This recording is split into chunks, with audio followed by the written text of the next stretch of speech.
خواہشات کو اپنا ہدف بنایا کہ میں یہ خواہش یہ خواہش یہ خواہش یہ بھی ہو جائے یہ بھی ہو جائے، تو آپ نے کیا فرمایا؟ کیا اس کی خواہشات پوری ہو جائیں گی؟ کیا وہ خوشیوں میں آ جائے گا؟ نا نا نا نا نا نا، یہ پیغمبر کہہ رہے ہیں، اللہ کے سچے پیغمبر، وہ کبھی بھی خوشیوں میں نہیں آئے گا۔ فرمایا اس کو کیا سزا ملے گی؟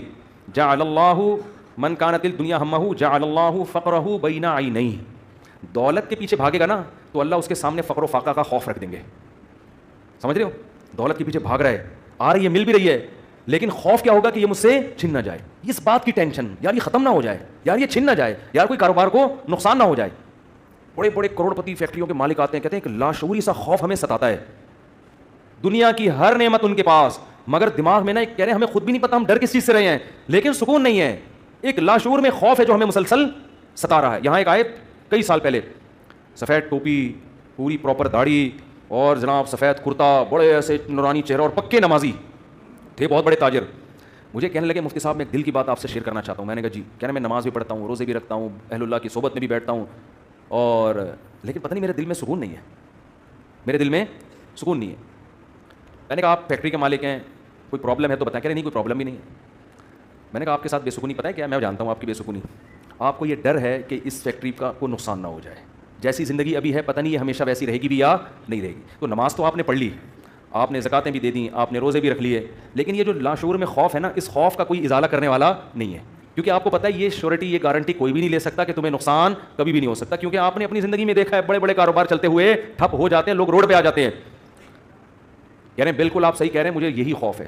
میں نے کہا اس خوف کا یہ علاج نہیں ہے کہ آپ اپنے کاروبار کو ہر طرح سے سیو کر لو، یہ تو وہ تو کرنا تو چاہیے سیو، لیکن یہ علاج نہیں ہے۔ میں نے کہا اس کا علاج یہ ہے کہ آپ یہ فرض کر لو کہ یہ چھن گیا آپ سے سب کچھ، ابھی برباد ہو گئی، اللہ نہ کرے فیکٹری میں آگ لگ گئی، اب ہوگا کیا؟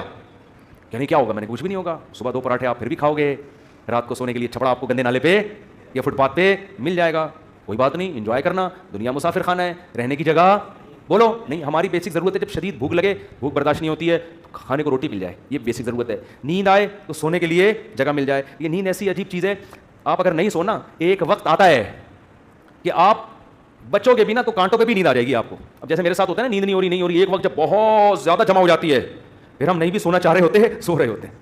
میں ایک دفعہ سفر میں آ رہا تھا، بڑا لمبا بس کا سفر تھا، سونے کا ٹائم ہی نہیں ملا، تو جب ہم سکھر تک پہنچے نا، تو پرانی بات ہے 20-25 سال پرانی، تو میں ایسا سویا ہوں، کبھی اس کے اوپر جا کے دھڑام سے گر رہا ہوں، وہ اٹھا رہا ہے بھائی کیا کر رہے ہیں مولوی صاحب، پھر جب ادھر کو کر دو دھڑام سے اس کے اوپر گرا، وہ کہہ رہا ہے مولوی صاحب تمیز سے بیٹھو یار، پھر ادھر میں جاگنے کی کوشش کر رہا ہوں، لیکن یہ اللہ کی رحمت ہے کہ جو چیز ضروری تھی وہ اللہ نے آپ کے اوپر مسلط کر دی۔ تو میں نے کہا نیند کا بھی کوئی ٹینشن لینے کی ضرورت نہیں ہے، سونے کی کہیں بھی جگہ نہ ہوئی نا آپ کو، اور جب گہری نیند آتی ہے نا، انسان پہ مسلط ہوتی ہے، بے شک نرم گدا نہ بھی ہو، سونے کا مزہ خاندانی آتا ہے۔ آدمی کہتا ہے کہیں سر ٹکانے کی، کوئی بندے سے کہتا ہے تو خالی ہاتھ یوں رکھ کے کھڑا ہو جا تھوڑی دیر کے لیے، کہیں سر ٹکانے کی ذرا سی جگہ مل جائے، ایسا مزہ آتا ہے سونے میں۔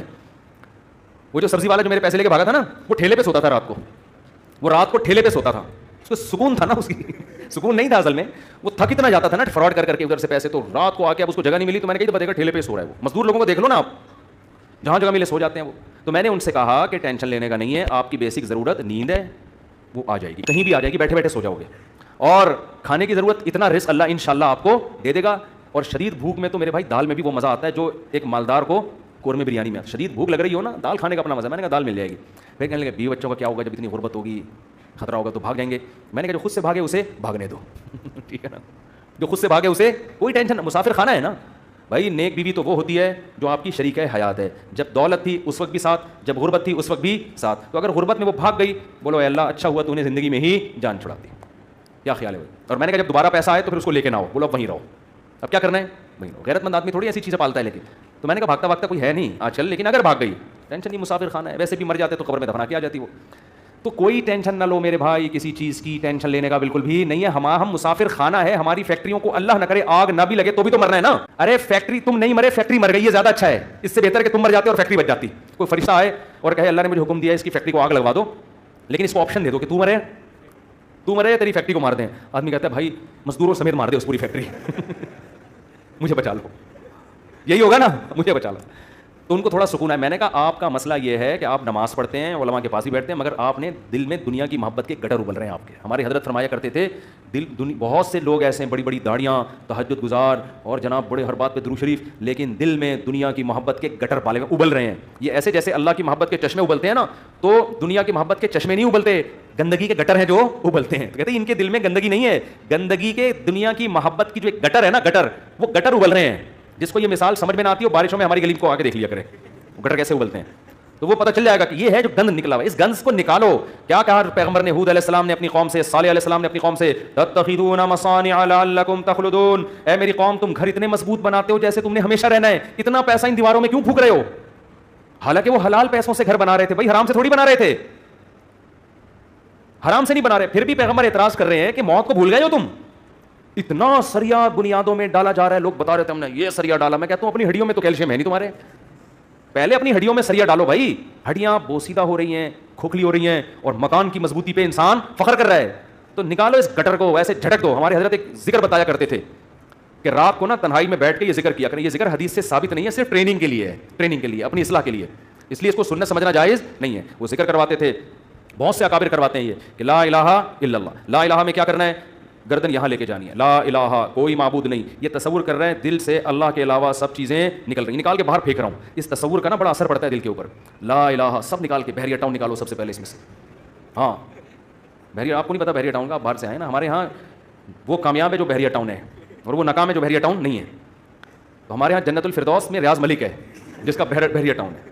یہ جنت جو دنیا میں باتیں کرتے ہیں لوگ, اب اس کو نہیں مانتے, کہتے ہیں بھائی تیرے پلاٹ کتنے ہیں. تو لا الہ کا مطلب نکالو دل سے, کوئی نہیں ہے. جو گند بھرا ہوا ہے نا, دکان, پلاٹ, جائیدادیں, جاگیریں, جدھر دل اٹکا ہوا ہے, میرا بزنس, میرا کاروبار, میرا پلاٹ, میرا یہ سب میرا کر کے, جو میری گاڑی, یہ سب فضول چیزوں کو لا الہ میں تصور کر کے نکل. حالانکہ اس وقت ہمارے پاس ڈھیلا بھی نہیں تھا, ہم تو خود طالب علم تھے, لیکن اب کہتے تھے نکالو دل سے. رات کو 100 دفعہ نا یہ ذکر کرواتے تھے, لا الہ, سب نکال دیا, الا اللہ. پھر الا اللہ میں چوٹ مارتے تھے دل پہ, الا اللہ صرف کون ہے؟ اللہ ہے. تو الا کل ما خلا اللہ باطل, حدیث میں آتے ہیں اللہ کے علاوہ سب باطل ہے. اس کا ہم آج کی زبان میں ترجمہ کریں گے, اللہ کے علاوہ سب بکواس ہے. سب کیا ہے؟ بکواس. اگر سب بکواس نہ ہوتا تو موسیٰ کلیم اللہ کو اللہ دنیا دیتا نا, اور فرعون کو غریب رکھتا کہ موسیٰ تو میرے ہیں تو ان کو دنیا بہت دوں گا, اور فرعون میرا دشمن ہے, اس کو کھانے پینے کے لیے روٹی, اس کی فیکٹریوں میں آگ لگاؤں گا. کیا کراؤں گا؟ فیکٹریاں تو فرعون کی چل رہی تھیں, اس کے محلات کے نیچے نہریں بہ رہی تھیں, اور موسیٰ کلیم اللہ کو فرعون غربت